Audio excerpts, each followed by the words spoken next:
I love this one. Fail early, fail often, fail forward. It's always a little bit frustrating to me when people have a negative relationship with failure.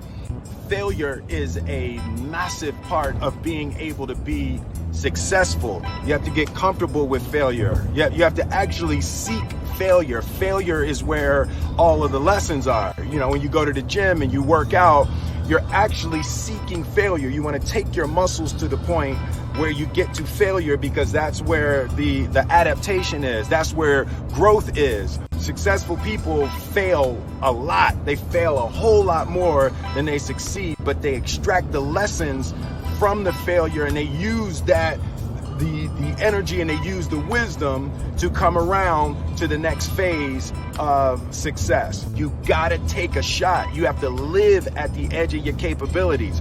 You gotta live where you're almost certain you're gonna fail. That's the reason for practice. Practice is controlled failure. You're getting to your limit, getting to your limit, getting to your limit.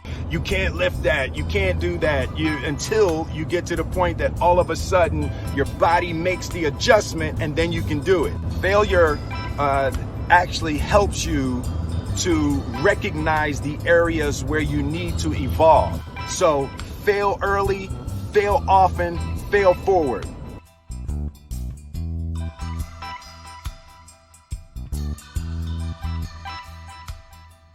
So a dude screamed to me the other night, "Hey, Will, I want to be an actor, man. I want to be an actor just like you." People say stuff to me like that. I'm like, yeah, man, you can do it. Just give them an encouraging word. But I was just sitting here thinking, and it dawned on me, 99% of people that say stuff like that are not willing to do what it takes to make their dreams come true. The Marines have a saying, everybody wants to go to heaven, but nobody wants to die. And that's just real. At the center of bringing any dream into fruition is self-discipline. Something as simple as food and eating. It's not about your body as much as it is about your mind. It's getting command of your mind to be able to choose actions that are in your own best interest. Every day, we are choosing shit that's not in our own best interest, right? So if the world is attacking you and the world wants to fight you and the world's trying to hold you down, so you're gonna kick yourself in the balls? So you're gonna stop yourself from getting what you dream.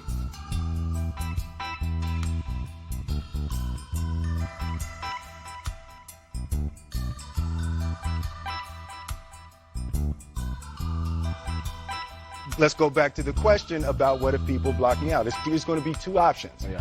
I'm going to get back in, or I'm going to be dead. Yeah. Right? It's like, you're not going to outwork me. It's such a simple, basic concept. The commodity that I see the majority of people who aren't getting the places they want or aren't achieving the things that they want in this business is strictly based on hustle. It's strictly based on being outworked. It's strictly based on missing crucial opportunities. I say all the time, if you stay ready, you ain't got to get ready. The guy who is willing to hustle the most is going to be the guy that just gets that loose ball.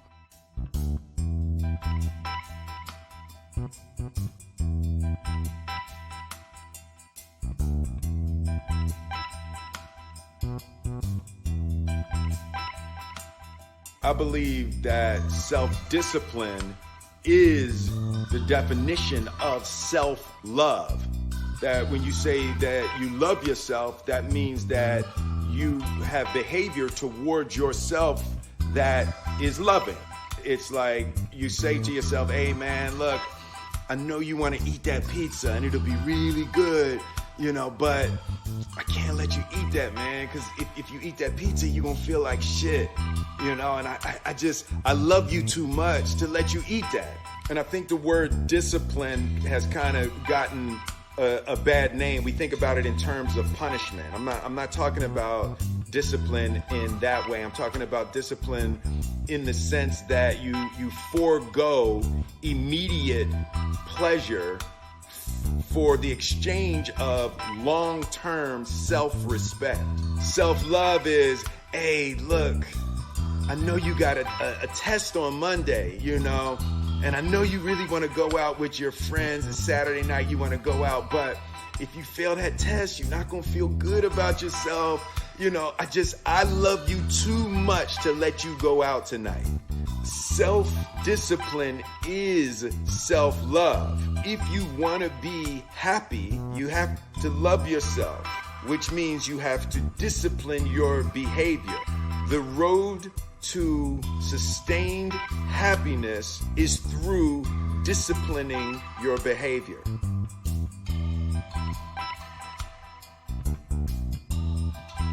Separation of talent and skill is one of the greatest misunderstood concepts for people who are trying to excel, who have dreams, that want to do things. Talent you have naturally. Skill is only developed by hours and hours and hours of beating on your craft. I've never really viewed myself as particularly talented. Where I excel is ridiculous, sickening work ethic. You know, while the other guy's sleeping, I'm working. While the other guy's eating, I'm working.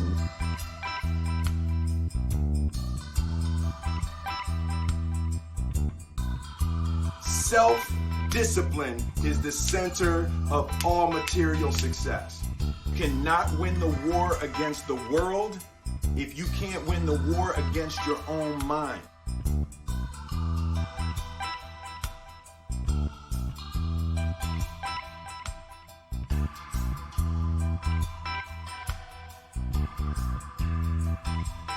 Greatness is not this wonderful, esoteric, elusive, God-like feature that only the special among us will ever taste. You know, it's something that truly exists in all of us. It's very simple.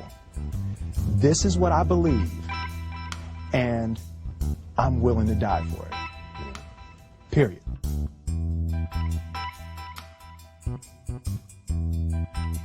If there was one concept that I would suggest to people to take a daily confrontation with, is fear. The problem with fear is that it lies.